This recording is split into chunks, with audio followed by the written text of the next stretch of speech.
الحمد لله وكفى والسلام على عباده الذين اصطفى اما بعد۔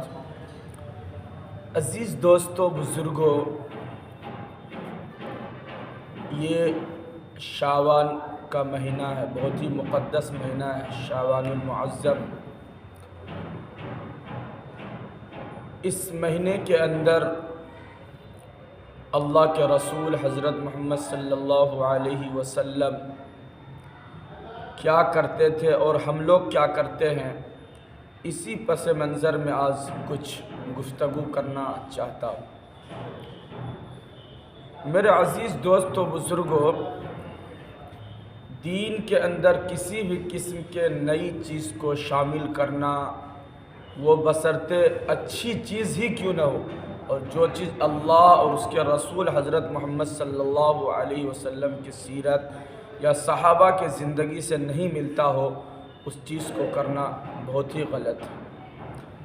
اس مہینے کے اندر بہت ساری جگہ یہ شعبان کے 1 تاریخ سے لے کر 13 اور 14 تاریخ تک لوگ اکثر اپنے گھروں کے اندر قرآن مجید کی تلاوت کثرت سے کرواتے ہیں، یعنی قرآن خوانی کرواتے ہیں۔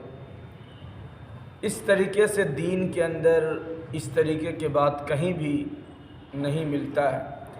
حضرت محمد صلی اللہ علیہ وسلم کی زندگی یا صحابہ کی زندگی یا تابعین کی زندگی اور بھی بڑے بڑے اکابرین اور بزرگان دین کی زندگی یا ان کی کتابوں میں اس طریقے کی بات نہیں لکھی گئی، لیکن آج ہمارے معاشرے کے اندر اس چیز کو ہم ایک ہر سال کے طریقے سے اس چیز کو ہم مناتے ہیں کہ شعبان کے مہینے میں ہم اپنے گھروں کے اندر قرآن مجید پڑھوائیں گے کچھ حافظ صاحب کو بلا کے۔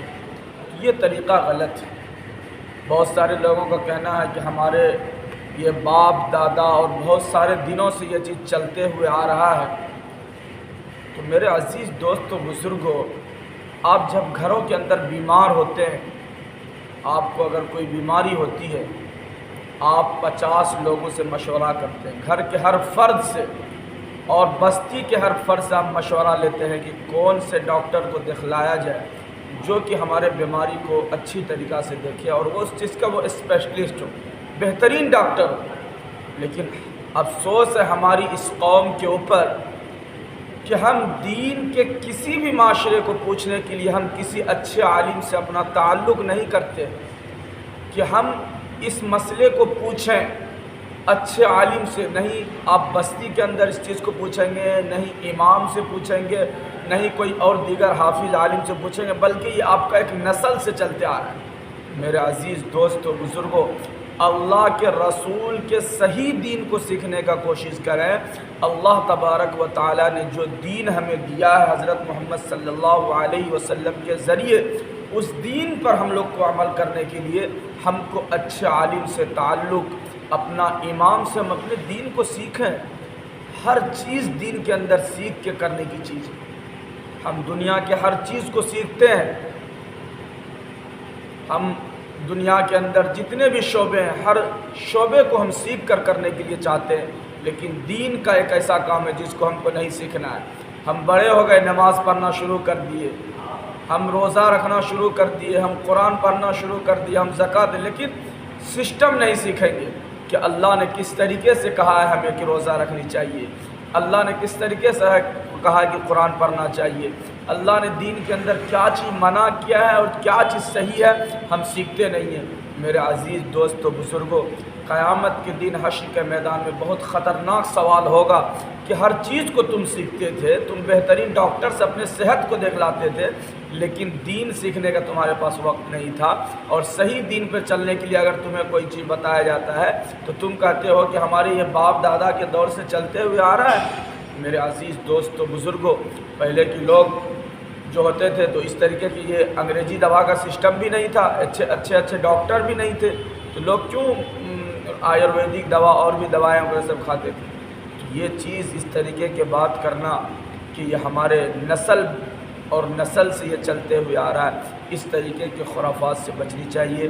حضرت محمد صلی اللہ علیہ وسلم کے صحیح دین کو سیکھنے کے لیے آپ کو بہترین عالم سے اپنا نسبت، اپنا تعلق رکھنا پڑے گا، اور آپ اپنے مسجد کے امام سے اس چیز کے بارے میں جانیں کہ میرے بھائیوں، قرآن گھر گھر میں آپ اس حافظ کو بلا کے پڑھوانا یہ اس طریقے سے غلط ہے۔ قرآن کی بہت فضیلت ہے، قرآن کو دنیا کی تمام کتابوں پر فضیلت حاصل ہے۔ ہر مسلمان کو قرآن مجید کی تلاوت کرنی چاہیے۔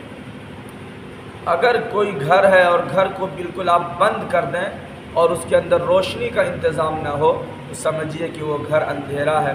اسی طریقے سے اگر ہمارے دلوں کے اندر قرآن کی اگر کچھ آیتیں اور قرآن کی کچھ صورتیں نہ ہو یاد تو سمجھیں کہ ہمارا دل بالکل کالا اور سیاہ ہے، اور وہ دل ہمارا ایک اندھیرے گھر کے طریقے سے۔ اسی لیے قرآن سیکھنا ہر مسلمان کے لیے ضروری ہے۔ قرآن خوانی کروانا ضروری نہیں، بلکہ قرآن کو سیکھیں اور خود قرآن کو پڑھیں، اپنے گھروں کے اندر پڑھیں، اپنے بچوں کو پڑھائیں، اپنے سارے خاندان والوں کو قرآن پڑھانے کا غور اور فکر کریں، ان پہ توجہ دیں، کیونکہ قرآن مجید واقع میں بہت برکت والی اور بہت مقدس کتاب ہے۔ اس کو پڑھنے سے برکتیں ہوتی ہے، رحمتیں ہوتی ہے، بہت سارے بلائیں اور مصیبتیں جاتی ہے، لیکن آپ خود پڑھیں گے تب۔ فرض نماز آپ زندگی بھر تو پڑھ نہیں پاتے ہیں، روزہ رکھنے کا صحیح سے وقت نہیں ہے، لیکن قرآن خوانی کروانے کا وقت ہے۔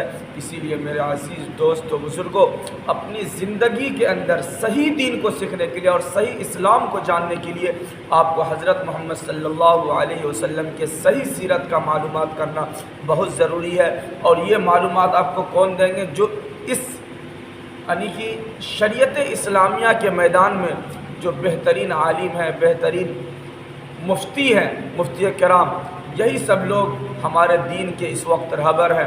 ہم سب کو اللہ تبارک و تعالی اچھے علماء کی رہبری، حفاظ کی رہبری اور ائمہ کی رہبری میں اپنی زندگی گزارنے والا بنائے۔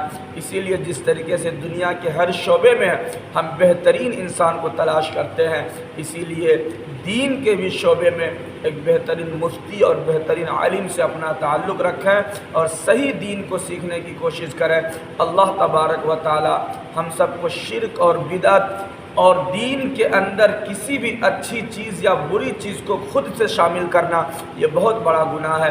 ہم کو اتنا ہی دین پر چلنا ہے جتنا ہمارے آقا حضرت محمد صلی اللہ علیہ وسلم نے سکھلایا ہے اور ہمیں کہا ہے، اور ہمیں صحابہ کے ذریعے اور تبع تابعین کے ذریعے اور بزرگان دین اور اکابرین کے ذریعے جو دین ہمیں ملا ہے اسی دین پہ ہمیں عمل کرنی چاہیے۔